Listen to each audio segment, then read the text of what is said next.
Hey everyone, welcome back to another episode of Fringe Coverage.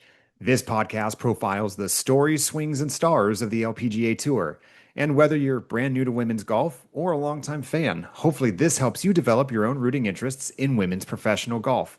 And we're excited to have episode 10. Tom, we made it to double digits on the episode counter. How you doing, buddy? Well, I haven't made it to double digits, but I'm glad you did. Hey man, this is a I joint effort. Every episode we've done is yours, whether you were on it or not. I was thinking about you the whole time. I don't want credit for those first three. I've had my second coffee. I am ready to go. Oh, he's jacked.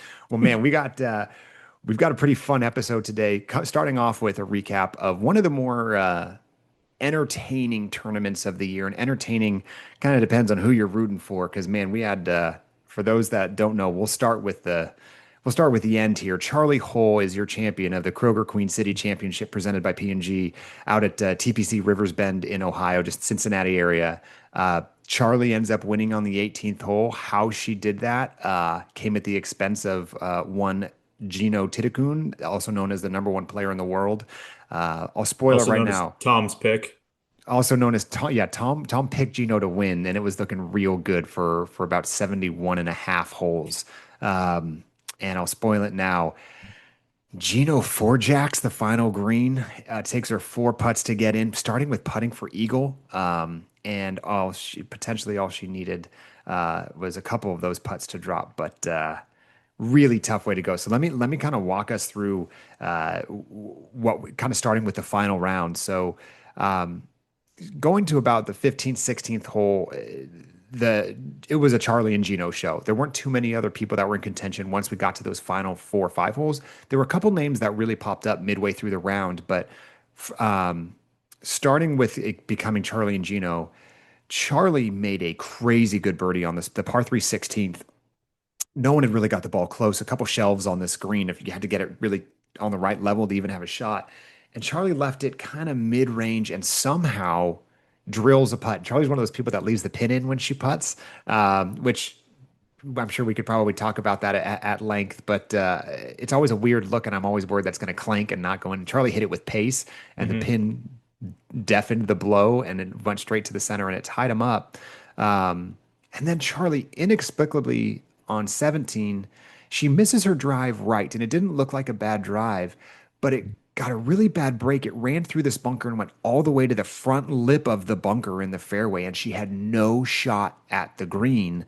And she was forced to pitch out sideways, barely past Geno's drive on 17, and wasn't able to salvage her par from the fairway, lying two and bogeys, and gives that shot right back that she got. So now we go to 18. Geno's got a one shot lead. It's a par five. LPGA has a lot of finishing par five holes, which I love I because there's like that. always right, like especially if you can really get there in two, and now all of a sudden brings eagle into play. Even if you're two back going into the final hole, you have an outside chance. And a lot of people, the greens were firm on 18. Like if you didn't land this ball short, it was trampolining to the back. And so there were a lot of people had just really, I'll call them eagle putts, but they were, just barely inside the fringe and 60-foot putts. And they were hoping to lag in to get a reasonable birdie chance. Charley, so Jeeno comes up and just threads the fairway. So you're like, all right, position A, you've got a one shot lead in the fairway on a par five. Charley goes what looks from the tee box like dangerously right. She's cutting trees, and Mel Reed, one of the commentators, says, "I think she just hit a tree." And you Hmm. didn't hear it in the broadcast, but Mel said it live. And she somehow cut the corner and made the fairway on the right side, which drastically shortens this par five. Again, dangerous, dangerous line, but it was kind of back to the whole Charley. Charley was my very first deep dive episode on episode 2 and said she's famous for saying shy girls don't get sweets. Hmm. Your girl backed it up and took an angle no one should be taking, certainly not in the final group of the final round, and just nestled it up in the fairway. So now, par five, Geno's hitting first. She has 190 yards in. Charley's got 140. She outdrives her by 50, and Jeeno is not a short hitter, but she Hmm. just cut this angle. Amazing. So, and again, that's with potentially hitting a tree. I've not got confirmation whether or not she did hit a tree, but either way, she had 140 yards in on a par. Imagine having 140 yards in on a par five, by the Hmm. way. That ever happened to you? Not recently. I don't think me either, ever. So Jeeno, like everybody else, drives the green in two, but throws it long and has a tough two putt. Is certainly no gimme, but again, she's trying to get an easy two putt birdie. Charley hits her wedge from, or probably hits, I think she was hitting 9 or 8 iron in, and hits it pin high but left, and probably has 35-ish feet for eagle, maybe 40. Jeeno putts first and does not leave herself a tap in birdie. Jeeno puts it probably, I'd have to go back and look, but maybe 10, 12 feet for birdie. And again, Yeah. so now Charlie's putting for eagle, puts it within like 6 feet. Again, not a tap in birdie either. So now Jeeno is putting. If she sinks her birdie, she wins Hmm. outright. Doesn't give Charlie a chance. Jeeno not only misses it, but blows it uncomfortably by to about 3.5, 4 feet. One of those ones that you and I for sure are going to miss in the final And it round. seemed about like a ball or two wide. I mean, it just didn't even seem close. Yeah, yeah. Very uncharacteristic. Yeah, it wasn't like a lip out. It didn't have the good pace or the read. And you always wonder, like, is it nerves or is it just a bad read, Yep. or do those Yep. two go hand in hand? Um, so now Jeeno, not only does she miss the putt, she's still away.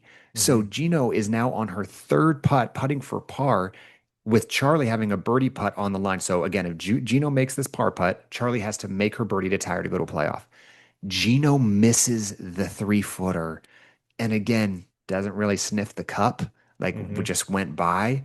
And now all of a sudden, so she taps in four putt on the 72nd hole, going in with a one shot lead. And now Charlie has a 6 foot birdie putt to outright win. We're thinking playoff at worst Yeah. here for Jeeno. And Charlie, I don't know if you saw the replay of this putt. It touched all 360 degrees of this cup. Like she went in on the right side and looped all the way around. And again, she left the pin in. So it's just a Yeah. weird looking putt. And you listen to interviews afterwards, and Charlie's like, I don't know what just happened. Like I was just planning on at best trying to make a playoff, and all of a sudden I'm standing here with a trophy on the 18th green. You hate, just to kind of further dive into the Geno piece. That four putt was Geno's first three putt of the week. Geno is a fantastic putter, and she did not three putt all week, and she busts out a four putt on the 18th hole to straight up lose it. It was, again, as someone who picked Geno, I'm sure you were not loving the way that ended, Yeah. but I'm a big Geno fan. I've been texting you all week about how I think her move at the golf ball might be my new obsession, how she kind of sets her hips early. But I'm on record as saying Charlie's my girl. I named my daughter after Charlie, so I'm very excited. But I don't love the way Charlie won. I'm curious, just as you how you react to all of that. So, I think when if you were to ask anybody who watches and say, did Charlie win or did Gino lose it? I think most people would say that Gino lost it. And For yeah, that's sure. probably the correct answer. Right. But Gino's approach to this hole is way different if Charlie doesn't make incredible shots throughout Right. this, right? To keep the pressure on her, Right. right? Like if she clips the tree or whatever, isn't able to do anything out of that bunker, then it changes everything. And Gino's a little bit more relaxed and can kind of play it a little bit safer. But so kudos to her. Charlie went after it. She was aggressive and she kept the pressure on Gino and I don't want to say she choked, but yeah, she didn't come through at the end. And I mean, I tried to Google the last time Gino four putted. I couldn't find anything. It's probably not something that Yikes. happens very often, right? I mean, for all the everything to work out where it's such a huge green that you're even able to putt it that many times, and for her to blow by a hole in such short proximity, it was rough. And she handled it a lot better than I would. I'll tell you that much. I Yeah, mean, Gino. I don't remember the last time I four putted. I'm sure it happened the last round, and I've just done a really good job of blocking it out. But that would really eat at me, and I'm really interested to see how she comes out this week and is able to respond to that. Because had this happened in round three, it might have been something different. But for this to be the way you end a tournament, to be the first person possibly get two wins on the tour this year, it just kind of everything that had to go wrong for her did, and And in it's such it's short it's order, tough to too. Like, watch. again, 71 and a half holes of really good golf. So I think to that point, Tom, the neither Charlie nor Gino for me really emboldened me to think major confidence. I mean, look, this is Charlie's first win in 3 years. She hasn't won since 2022. It's her third career LPGA win. This is Gino's second straight runner-up finish event at this event. It's her second straight runner-up finish this season. She just came off with finishing second at the FM Championship. This was Jeeno's 11th top 10 this year. Yet all that said, Jeeno's only won once, and she already kind of came into this season with like, I don't win my. She hasn't won a major yet. She has a lot of runner-ups. She has a lot of top tens, and not quite as many wins to back it up. She did win the big purse last year at the CME, which I think bought her some time to have to deal with the chatter that comes with being a bridesmaid a lot. And I use the term bridesmaid because Charley used it in her press conference afterwards of like, I've been the bridesmaid a lot recently with runner-ups.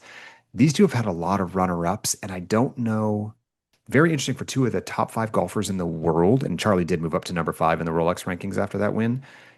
Yet I don't feel like, oh, that's a guaranteed win if they're in the final group on Sunday. Like I'm not saying I was expecting a four putt, but I have so much confidence in Jeeno the front nine of a Sunday because she goes and gets it. But then I'm just I don't know. There's something there that I can't put my finger on, and I might not even be right. All I know is this woman puts herself in contention a lot to the point where here's your crazy Jeeno stat of the day. You may have seen this. Jeeno has made 81 career starts on the LPGA. So forget exemptions and amateur stuff. Once she became a full card carrying member of the LPGA, she's made 81 starts. She has a top 10 in 52 of those. 52 of 81, she has top 10. That is unheard of stuff. Wow. And yet, that win total doesn't necessarily go hand in hand with that. So, Yeah. anyways, really interesting golf tournament. Again, not the way I necessarily like to. I like the Grace Kim finishes. I like when someone goes and steals it from someone else, as opposed to someone maybe handing it away. A couple other notables here. Lottie Wode, solo third.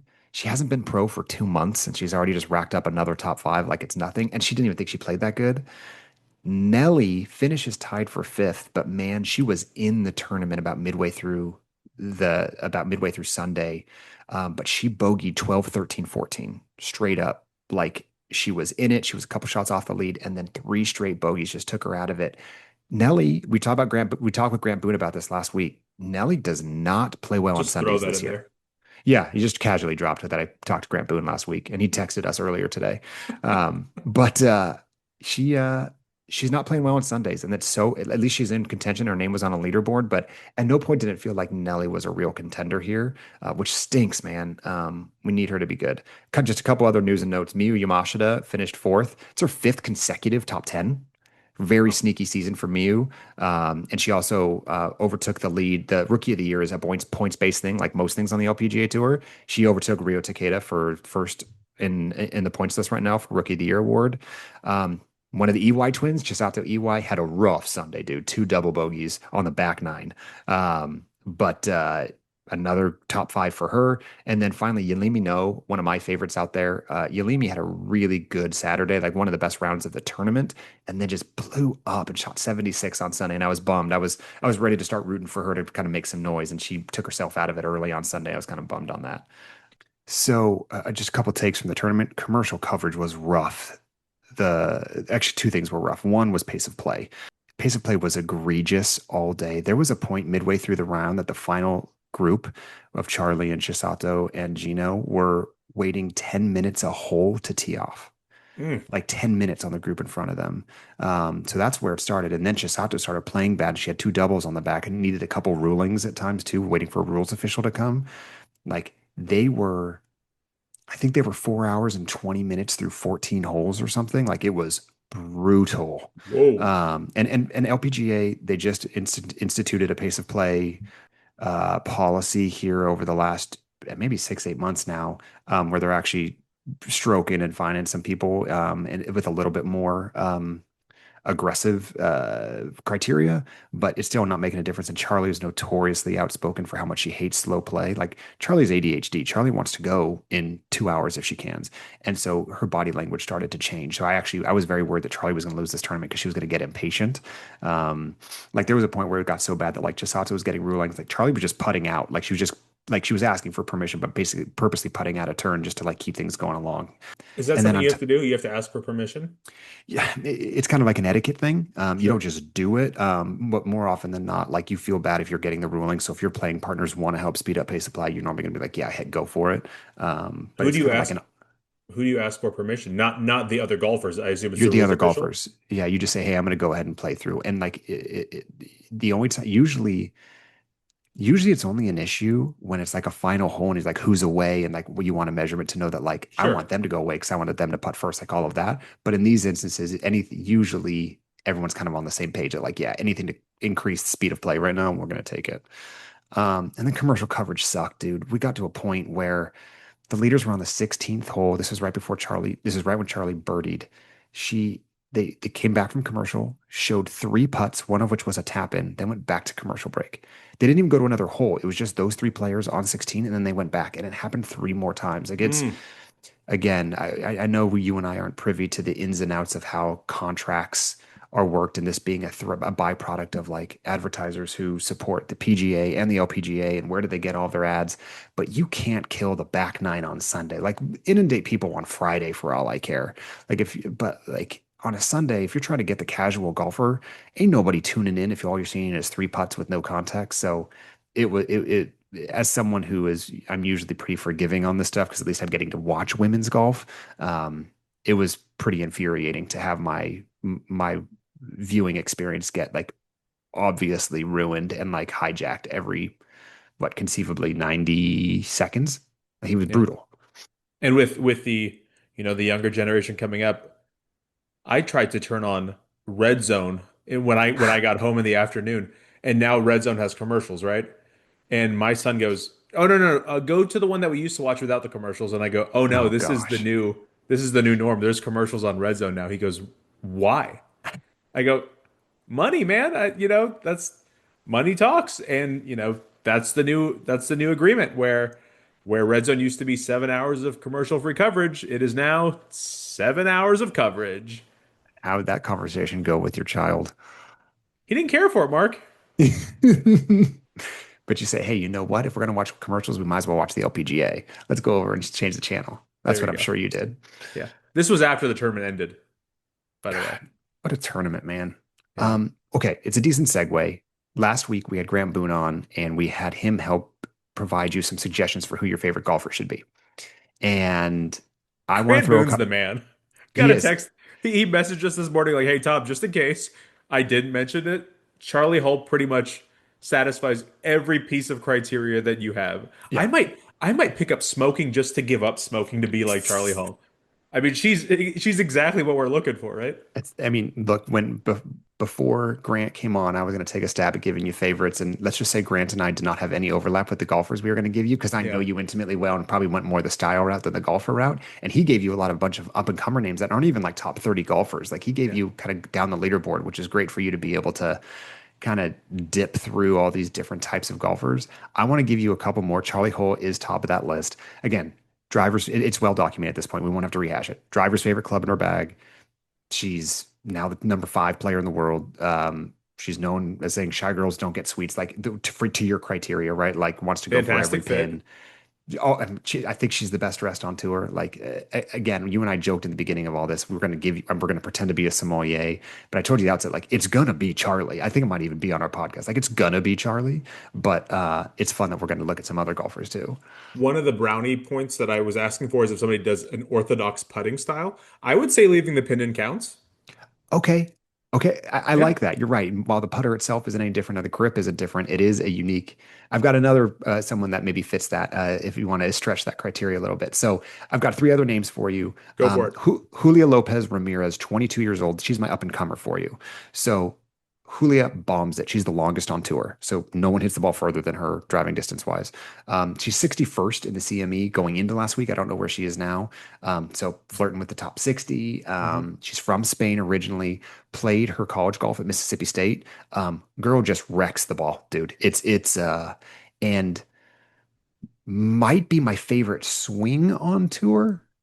She's long, and she has a really long swing. And as a fellow tall, um, I she has a beautiful golf swing. Just stud. And again, 22 years old. So keep an eye on. I'm curious your takes on her when you start looking her up. Again, Julia Okay. Lopez Ramirez. Um, I mentioned Yalimi No earlier. Yalimi's a really good dresser. Yalimi is 24 years old. I think she's top 20-ish CME and top 30 in the Rolex. And like I said, really good on course style. She uses a long putter, Tom. Ooh. So again, back to the unorthodox putting criteria. She's also a really good interview, really thoughtful. She's from the U.S.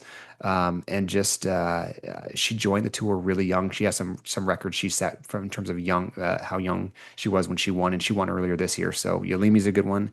And then we have danced around this name and we've said it multiple times. I am going to put Nelly squarely on the list for you. So and here's why. So obviously Nelly, number two in the world right now behind Jeeno. She's 27 years old. She is first in strokes gained off the tee. Again, someone who combines driving distance and accuracy, pretty lethal combo. Um, and here's why I think she might fit the last piece of information for you. Putting is an adventure with Nelly. It's not a different putter. It's not leaving the pin in. It's not a weird grip. But kind of when Scotty was going through his issues like a year and a half ago of like he kind of seemed not putting yips, but that was the one unreliable part of his game. Hmm. Nelly's worse. And like we were talking about Jeeno and Charley being nervy down the stretch because of a lot of runner-up finishes. Right now, more than ever, Nelly in contention on a Sunday on the back nine. Sign me up just to watch her putts because you can literally see her knees knocking at times right now, or Hmm. at least it feels that way because you just don't have any trust in her. So it's wild to say that about the arguably the most famous golfer, female golfer in the world, and number two in the world. And I'm like, ooh, I don't want to trust her putter, but I think you might be on an adventure with her. So again, not going out, not going out too far on a limb to give you the number two golfer in the world as someone to watch, but I think Nelly warrants that. So those were the four I wanted to add to your sommelier list that Grant gave you last week. And the nice thing is, we're just going to do some check-ins on this. I was thinking like, hey, you can't say today who your new favorite golfer is. Like this is going to take time. You're only going to watch more and more tournaments, and there's going to just be things that stand out to you. And I'm really curious. Like you might come back and say, all right, I'm in on the EY twins because they're driver heads, they're pink and blue driver Right. heads. Like that's just sick, and I'm in. So I think we should just agree to have some check-ins every now and then of like, all right, Tom updates, who you like and who you not, who just took themselves out of the running because they did something you didn't like, or who they remind you of Allen I'm a tough Iverson for some grader. reason.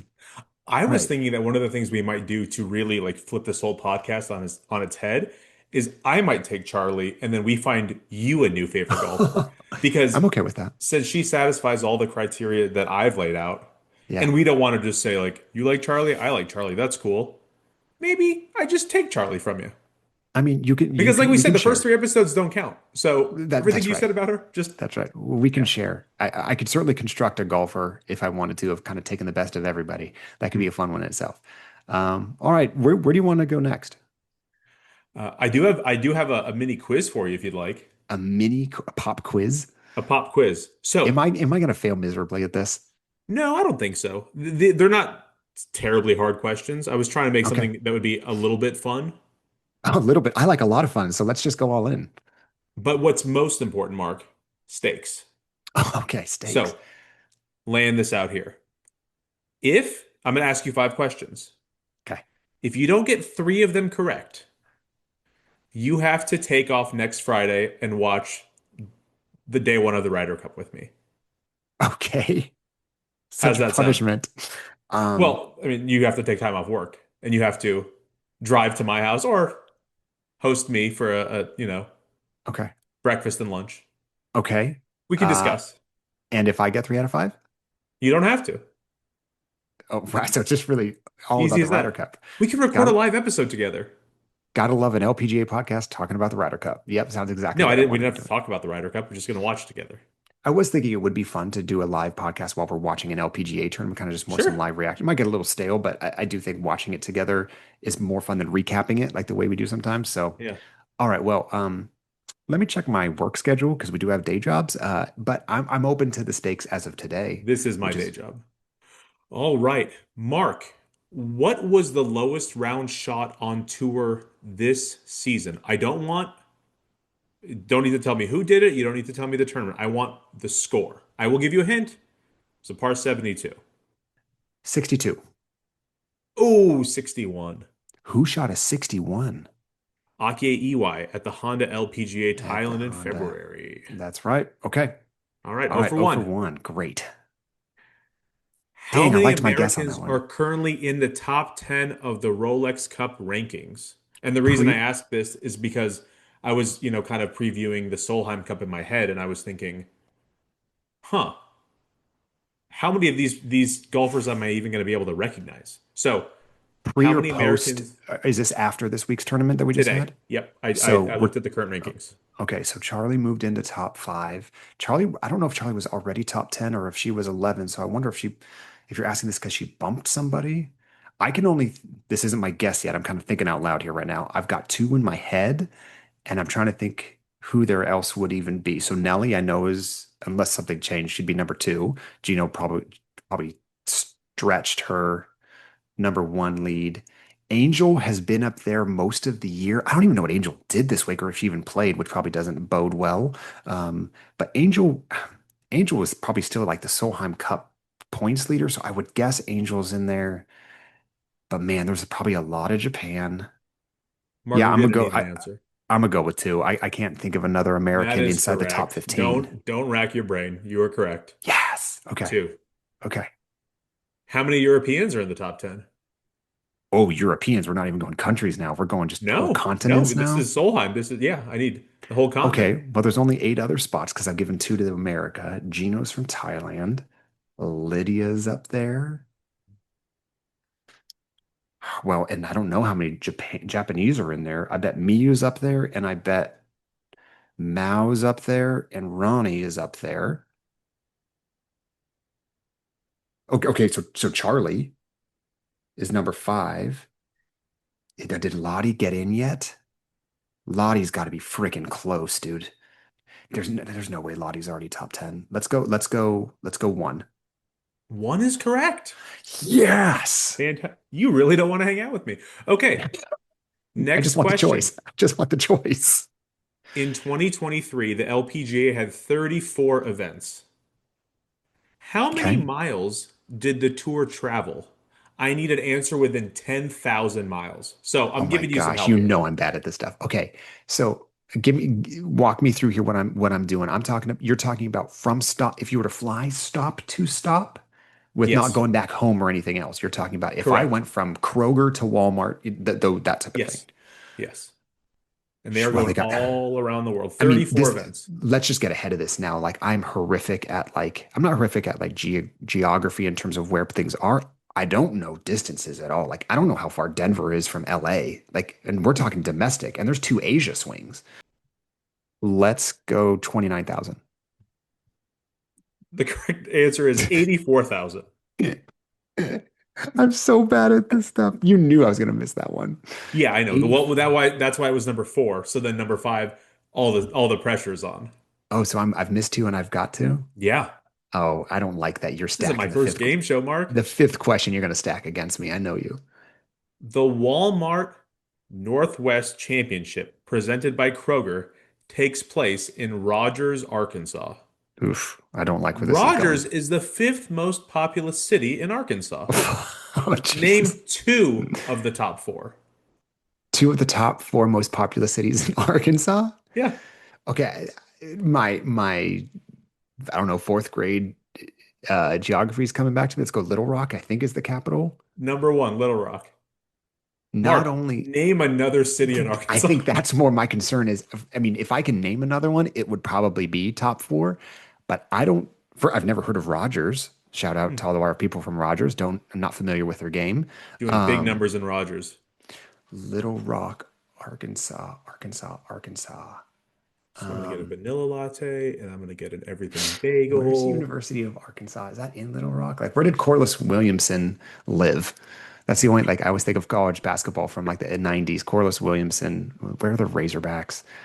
I got nothing, dude. I can't even make up a guess. Is there one I should know? By Ooh, you Corliss asking me. Williamson is from Russellville, Arkansas, which is not in the top five. Oh, he's a native Arkansas. I didn't know that. I just knew he went there for college. Anyways, what I missed. So I'm going to have to pretend like, Number two is Fayetteville, number three is Fort Smith, and number four is Springdale. okay, Fayetteville, maybe I think I've heard of, but you could have convinced me that was in any of the other 49 states. So thanks for making me look real solid with my math skills on mileage and my lack of geography in the South. So, for all of you Arkansas listeners, thanks for listening to the first 10. I understand if you don't listen ever again. But shout We'll out do it again. Fayetteville. We'll do it again next week, and then you can really bone up on your geography. Okay, I've got I've got a numbers game for you. I'm not going to say trivia. This is not going to be, I'm not going to be testing your LPGA knowledge. This is more going to be probably more similar to some of your mileage questions. Like, what do you think would be the all time whatever? So, uh, I've got a few of them. Let's start with how many countries have won an LPGA event this season? How many? 17. How many? 17. Just final answer. Yep. So we've got 25 different winners, and you're Correct. saying 17 of 25. Incorrect. The answer is 11. Okay. We've had winners. There's a lot of Korea and Japan overlap, dude. That's probably early in the season. There was a lot of Korea, and we've had a lot of Japan.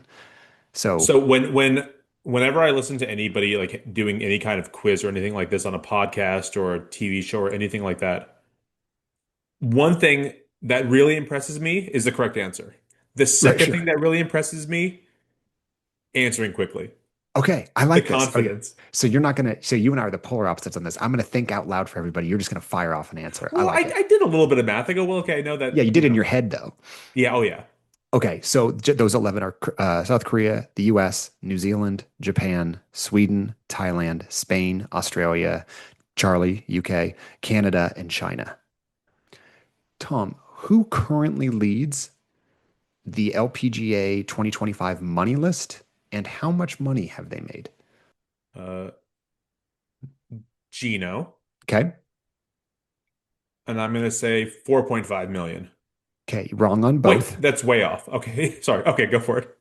Minji Lee, because remember, Okay. think about the tournaments they win, right? When Yes. you Gino hasn't won a major, so she's You not have to win a clipping off the big purses. major. Yes.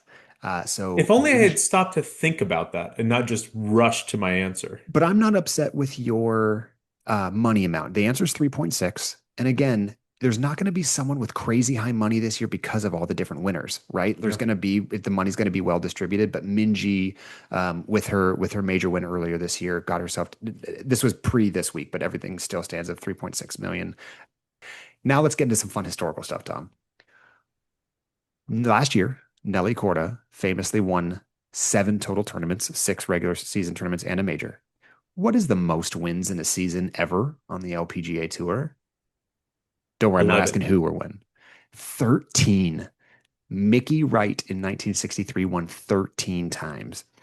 Okay, let's stay on this And that thread might have here. even been 50% of the tournaments back then. Like, Right, I don't, right. that's, yeah. But also, quality has probably spiked in terms of because she probably wasn't playing against all these different countries either at the time. Right. Um, what's the record for most LPGA majors?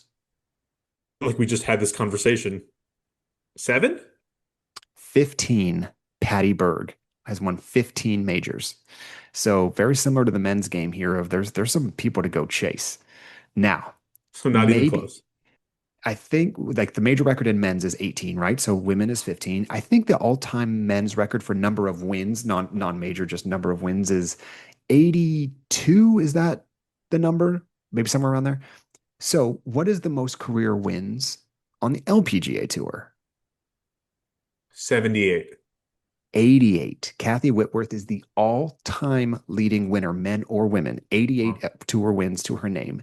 And that is the second most impressive stat about Kathy Whitworth.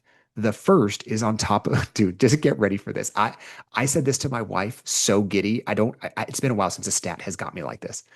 Kathy Whitworth has 88 wins, second only to her 93 runner-up finishes. 88 wins, 93 second place finishes, and 20 of those were losses in playoffs. Ooh. She lost 20 playoffs and still won 88 times and finished second 93 times. This woman 181 times was in the top two. Resilient. I lost 20 playoffs. You have to imagine that at least a couple of those were back-to-backs, right? I mean, So what do I gotta do? I know right now, like our job is to bring attention to like the women's game and like probably bring too much historical context won't necessarily like rivet our fans, but at some point a Kathy Whitworth dive might be worthwhile. Okay, now just some fun grab bag things. Tom, what's the highest first round ever shot by an eventual winner of a tournament? So you blow up first round, but Sure. you end up winning. I'm gonna say 81. Oh, close. 83. Carol Mann in 1964 Western Open shot an opening round 83 and went on to win. I mean, just what? Was there Shoot a 11 cut? over par. Yeah. Oh, Oh, yeah. So, I mean, I think we need to look at what that Friday round was. yeah, I'd be very Um, interested in that. okay. Similarly, what is the largest final round comeback in LPGA history? So starting the day, how many strokes back? What's the largest comeback of all time? How many shots? Eight back. 10, three different times. Whoa. Mickey Now, are these Wright. chokes or are these just dogs We'll have getting to deep after dive it? on that. The winners were Luis Freiberg, Mickey Wright, and Annika Sorenstam. Again, you've heard Mickey Wright multiple times now. Another person we're going to want to look at.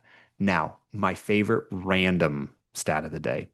Tom, what's the least putts ever in one round on an LPGA round? See, that's so tough. So we're talking about you start on the green and then you are hitting the ball into the hole, right? Correct. So So no, no. not putting from the fringe, not putter in hand. It means the ball was on the green. Okay, so we're going minimum of 18. Okay, okay. I'm gonna say 21. 17. Okay. See, that doesn't. So Oh, you I so guess you you you could dunk it. you Or could you could chip just in. chip it Yeah, in you from you ruled yourself out the moment 17. you said minimum of 18 before you started thinking about anything else. Joan Joyce, 17 putts. And that might be the not most impressive thing about Joan Joyce as I researched. Never heard of Joan Joyce. Joan Joyce was the Florida Atlantic College softball coach for 28 years and coached their golf team for 18 years.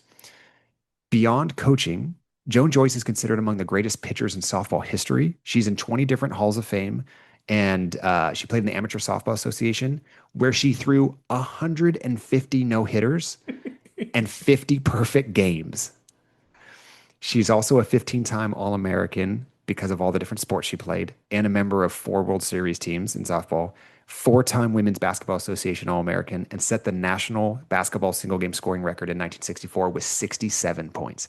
This is someone who also has the least putts Oh my God. in a round, Joan Joyce. So I pulled up some doozies today. Again, that this stuff is just fascinating to me. All right, we've talked about your favorite players. Unfortunately, I just checked to see if Joan Joyce would be able to join the podcast. She is not. She I'm is sorry. passing. I should have That led is with that. nuts. I mean, and that was one article. I have a feeling we could get some crazy stuff on Joan Joyce. Wow. Okay, so we got we that was fun. I think we should do more of those. She was a I player love and random coach of the Connecticut Clippers volleyball team volleyball. too. Correct. That's why she was a 15-time All-American. She did volleyball, basketball, golf, softball. She was everywhere. Um, it makes you wonder why I was 15, not 16. That means one of the sports, her first year, she wasn't an All-American. What a In bad year. exhibition games, she struck out Ted Williams and Hank Aaron. Yes, that's what led me to this was that she and I was like, I don't really know what the circumstances were, so I don't want to just tout that she struck them out, but I would love to know what the circumstances of her facing them were. Wow. So I think we should do this more often. I think this is Sure. fun. Stakes or no stakes, it's just these are some fun learnings. So I want to take us now to the LPGA schedule. In a future episode, we're going to talk about how crazy the LPGA schedule is. You just mentioned it with the did I hear 84,000 miles of travel? They do two different Asia trips. They go all over the map. It's one of the best things about this tour. It's one of the worst things about this tour. Best because they go to some amazing places and there's a lot of good talent, as you alluded to in the Rolex top 10 of those nations. But it's a very grueling travel schedule for them to do that. And they're one of the things that Commissioner Craig Kessler, who's been brought on since July, is going to be tasked with is kind of right sizing this. And by right sizing, I don't necessarily mean getting rid of tournaments, but they're going to have to figure out how not to make it bounce around so much. There's some non-intuitive stops along the way. And again, we'll dive deeper on what a full year on the LPGA looks like. Because again, not everyone plays every tournament, but just seeing the way the map lays out isn't necessarily the something you would have picked out. But we have one more tournament here on the mainland this week that we'll preview in a second before they go to the Asia swing. But as I was looking ahead to the calendar, I got super excited because there is an event coming up that you, I think, know nothing about that is Ryder Cup esque. And it's not the Solheim Cup. That's another year from now. It's every other year. Another biennial event. Circle your calendars now. October 23rd through 25th. If you want to spend time with me, this is when I'm going to take a day off work, not the Ryder Cup, if I have to choose Okay. between the two. October 23rd through 25th is the International Crown. So the International Crown is so sick. And I say that because you and I say so sick all the time. This is your definition of so sick, this tournament. So it's again, every other year. It got thrown off because of COVID, so they're catching up now. The last one was in 2023, and now we're back on a 2 year rotation. This is a country versus country event. 8 teams go to this. I say 18. I was going to say 8 countries. It's actually 7 teams and one world team. I'll get into this in a second. Hmm. But it is 4 players from each country on points qualify to represent their country. So it's kind of like a combination of like Olympics and Solheim Cup. It's 4 players per country based on points. And the countries are determined by the top 7 countries are determined by the combined Rolex ranking. So again, in this case, you want the least points as possible. You want whatever you're Sure. if you're number one in the world, you get 1 point. The top 7 countries are based on the combined Rolex rankings of the top 4 players in that nation. So they do that across every country represented on tour. And whatever the top 7 aggregate scores are of those are going to be the 7 auto qualifiers that go to the international crown. Those 4 players are the ones that make it. And the eighth is a world team. It's kind of like your all stars that aren't like unattached. So basically, the way they filled the world team, this is brand new this year. They've never done the world team. They've usually just done like the 8 top countries. This year, the world team consists of the top ranked player from each of these 4 regions, not from a country who's already qualified. So Wow. like if you're the fifth best, so for example, the US is one of the 7 that make it. The next best US person is not eligible for the world team because their country is already represented. So again, top ranked player out of the first region is North and South America. That's one region. Second place is Europe. Third is Asia. Fourth is Africa, Oceania. So that's an interesting team this year because they're not going to know each other well. They're not going to necessarily share. It's kind of like the President's Cup with the men. Like they're from all over. They don't necessarily have like cultural similarities. But they're those 4. So one from North America, Europe, Asia, wherever. They're all going to form one team. These rankings are based off of as of June. The countries were locked in as of June 23rd after the KPMG Women's PGA. The final field and seedings were announced just after August 4th. So again, seedings being like the higher your aggregate Rolex Right. rankings, you're the number 1 overall seed. And so now, okay, what's the actual event? So there's these 8 teams, again, 7 countries, one world team. It's divided into, start off with pool play into 2 pools. So 4 and 4. The first 3 days is 4 ball. So again, people don't know the difference between 4 ball and foursomes. 4 ball is quite literally there are 4 balls. So you're playing your own ball the whole way, and you and I are teammates, and the better of our 2 balls. We don't play from each other's drive or anything like that. That's Right. foursomes. Foursomes is when foursomes is all shot. 4 ball, you're playing your whole way ball the whole way in, best score against the other team's best score. So in the pool play, first 3 days is 4 ball with 2 player teams playing their own ball, and the top 2 from each pool. So again, in a grouping of 4, you're playing everybody over the course of those 3 days. The top 2 from each pool advance to the semis. The semis, remember, there's 4 players. The semifinals is 2 singles matches. So again, if we're the US, 2 of us are going out as singles and 2 of us are going out as a team Hmm. against someone else. And the winners of those semifinals go to the finals in that exact same format. So the finals, again, 2 singles matches. So it's very fascinating to be like, okay, who do you go send out as a dog that you want to go into a singles match versus like, oh no, these 2 together. Like that, the harder part is the team element, right? They don't know how to play by themselves, but team is interesting. So yeah, your 4 golfers that I want you rooting for on the U.S. side, the number 1 seed are Nelly, Angel Yin, Lauren Coughlin, Lilia Vu. We'll in a future episode we will go through all of this as we get closer to the international crown to talk through what every team looks like. But this event is so fun, so I just want it on your calendar now as one of the more entertaining watches of the year because it's just different format than the other weeks of the year. So That sounds awesome. That's it a I lot of can't fun. I can't wait for you to watch that.